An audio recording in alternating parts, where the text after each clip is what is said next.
For thousands of years, rivers have been the architects of our planet. They carve through mountains with quiet, relentless force, feed vast forests with nutrients carried from distant highlands, and sustain life in some of the most remote corners of the world. Long before cities rose along their banks, rivers were the original roads, the first borders, and the oldest sources of survival known to living creatures. They shaped civilizations, defined ecosystems, and wrote the earliest chapters of life on Earth. But something has changed. Over the past 2 centuries, human development has fundamentally altered the course of nature's greatest waterways. Dams now block the flow of more than half the world's major rivers, holding back billions of gallons of water behind walls of concrete and steel.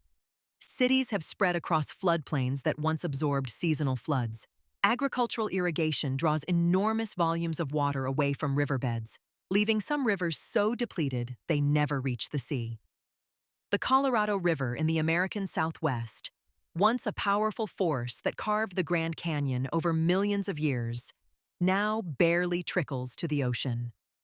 The Amu Darya in Central Asia has been so heavily diverted that the Aral Sea, which it once fed, has almost entirely disappeared. These are not isolated stories. They are part of a global pattern that has quietly unfolded across nearly every continent. Yet a few rivers have escaped this fate. Hidden within remote wilderness, ancient rainforests, and deep canyons far from the reach of modern infrastructure, some rivers continue to flow exactly as they always have. No dams interrupt their current. No cities crowd their banks. No roads cut across their floodplains. These rivers move through landscapes that have changed little for centuries, carrying water from mountain snowfields and tropical rains down to distant seas, along paths that nature itself designed. They are rare, they are extraordinary, and they are increasingly precious. The Cotahuasi River in Peru cuts through one of the deepest canyons on Earth, plunging more than 3,000 meters below the surrounding plateau.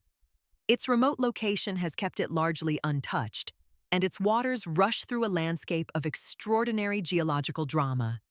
In Siberia, the Lena River stretches nearly 4,300 kilometers across one of the most sparsely populated regions on the planet, flowing through boreal forests and frozen tundra before emptying into the Arctic Ocean. The Zarab River in the Himalayas winds through high-altitude gorges so inaccessible that few outsiders have ever walked its banks.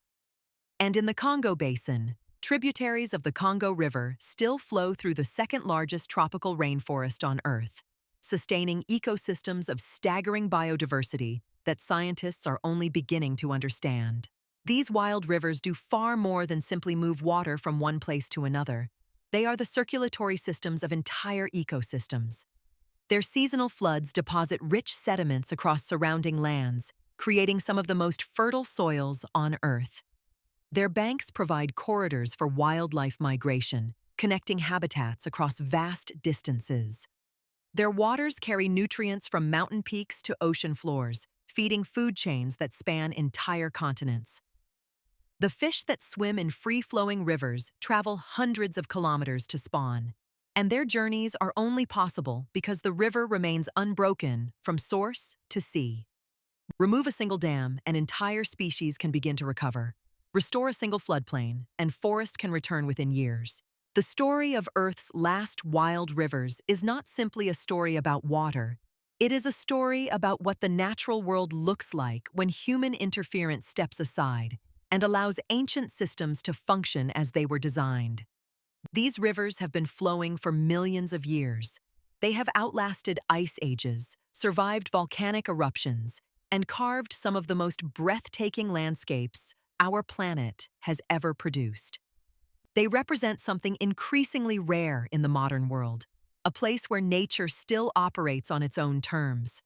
Understanding them, protecting them, and learning from them may be one of the most important things we can do for the future of life on this planet.